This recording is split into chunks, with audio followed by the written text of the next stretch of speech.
Welcome to video number 5. This is Biopsychology and it's a video for AQA A-level students studying Psychology syllabus 7182.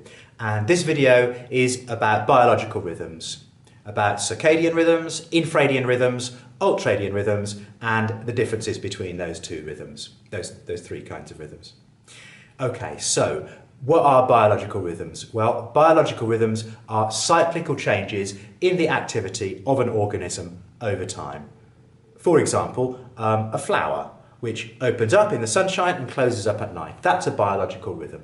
Well, there are biological rhythms in the human body and in the human brain and mind as well, and that's what we're obviously going to be looking at. So first of all, some definitions. Circadian rhythms.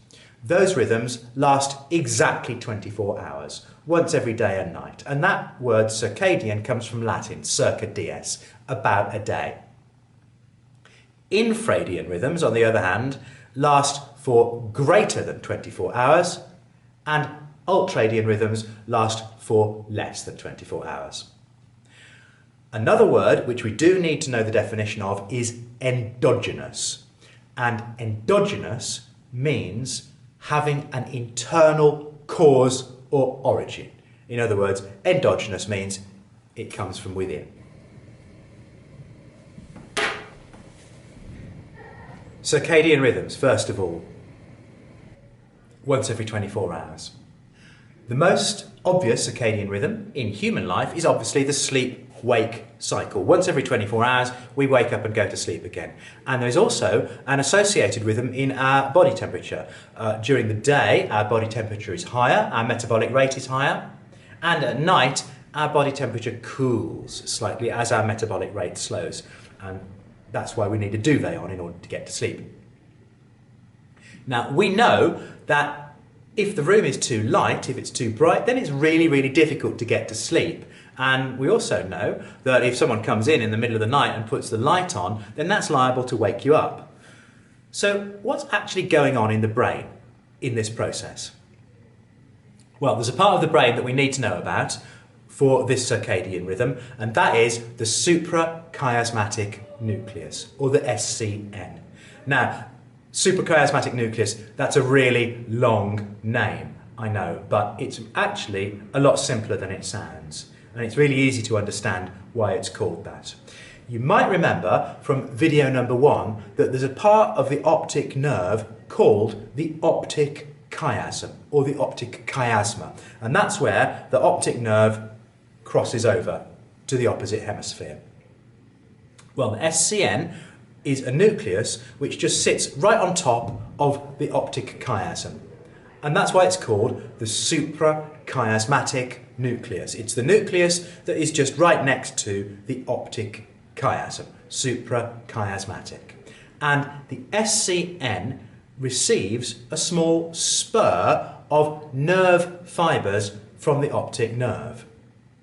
So the messages in the optic nerve, starting in the retina, are going into the SCN. So the SCN can tell whether it's light out there in the world or whether it's dark. What does the SCN do?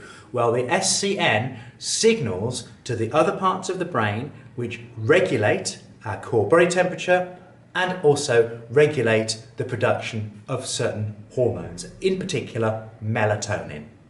The pineal gland produces melatonin, and during the day, when it's light, the SCN tells the pineal gland to stop producing melatonin, and at night, when it's dark, the SCN tells the pineal gland to start producing melatonin. And what does melatonin do? Well, guess what? It makes us feel tired. So when it's dark, we feel tired, and when it's light, we don't feel so tired.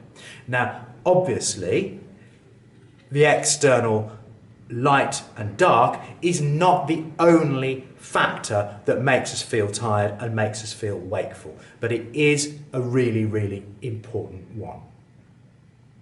Okay, in this area, circadian rhythms, there's a really important key study that we probably want to know about, and that's the work of Michel Siffre. He's French, and in 1975 he went to live in a cave. Cut himself off from the rest of the world in a cave without any clocks, or radio or any means of telling whether it was day or night outside. And what he did is he would simply wake up in the morning, or what he thought was the morning, and turn the light on and have his period of activity, his day, if you like, and then when he felt tired, he would turn the light off and sleep for a while without any reference to what time it actually was or what the rest of the world was doing or whether the sun was up or whatever. And it turned out that his sleep-wake cycle, his day, if you like, extended from 24 hours to between 25 to 30 hours. And during this extended experiment, Michel Cifre actually lost track of time completely, and he experienced fewer days than the rest of the world because his days were obviously longer. He stayed down in his cave for 179 days, and when he finally emerged at the end of that time, it was actually a month later than he thought it was. And what he was doing there, obviously, is looking at the action of his endogenous circadian rhythm, to examine how his circadian sleep-wake cycle would go in the absence of external cues.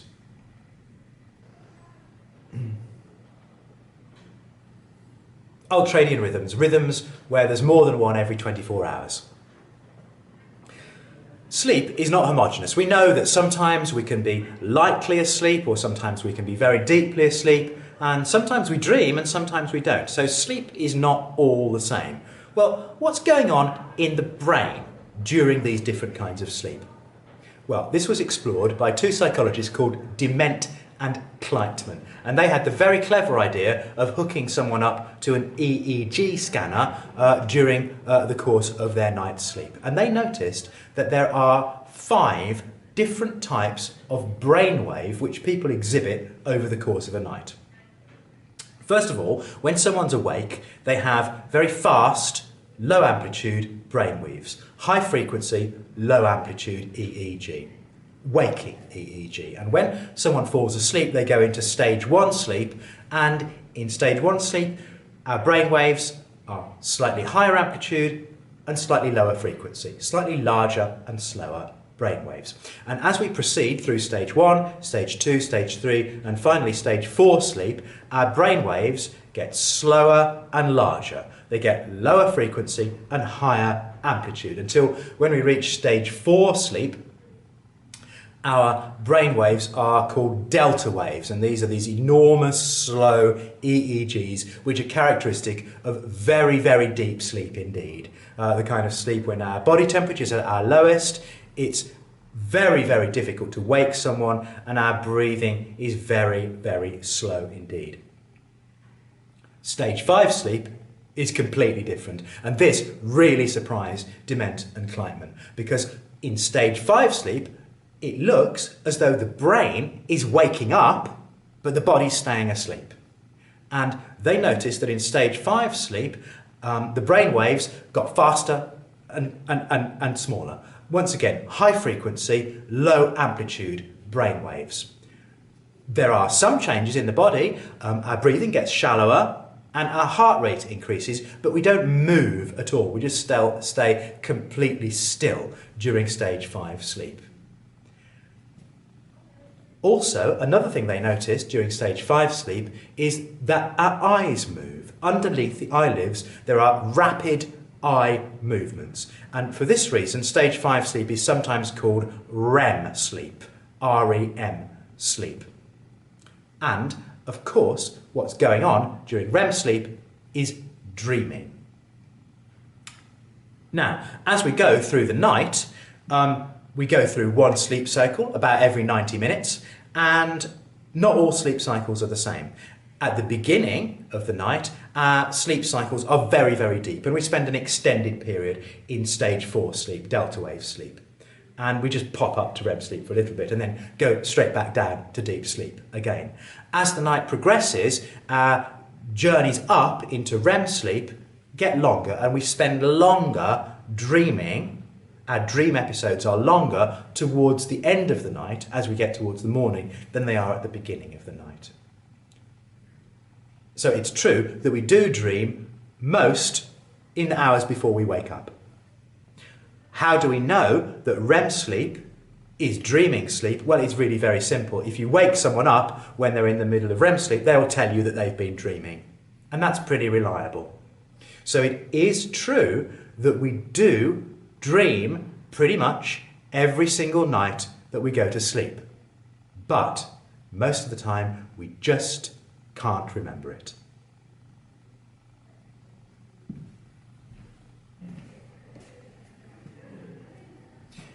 Infradian rhythms are rhythms that last longer than 24 hours, and the example that we're going to use in this A-level is the menstrual cycle. Menses is Latin for a month, and it's true that the menstrual cycle on average lasts for 28 days, but it can be much shorter and much longer. There are large individual differences in that. In the brain, the hypothalamus controls the pituitary gland. The pituitary gland is the master gland of the endocrine system, and that in turn controls the ovaries and makes them produce progesterone and estrogen in different amounts over the course of the menstrual cycle. And the levels of progesterone and estrogen in turn regulate the menstrual cycle itself. You can see in this graph that ovulation occurs after the peak in estrogen and before the peak in progesterone. The levels of progesterone and estrogen are largely endogenous. They just keep going on their own internal cycle, but they can synchronize. And Russell et al. 1980 showed that if you take the sweat, the perspiration from one woman and consistently put it upon the lips of another woman, then over time their menstrual cycles will synchronize. And so although the menstrual cycle is largely regulated by endogenous factors, it can be influenced by other women as well. Okay, in this video we have looked at biological rhythms. We've looked at circadian rhythms, which are once a day, and that's the sleep-wake cycle. We've looked at ultradian rhythms, which are more than one every 24 hours, and those are sleep cycles during the night. And we've looked at infradian rhythms, which is the menstrual cycle.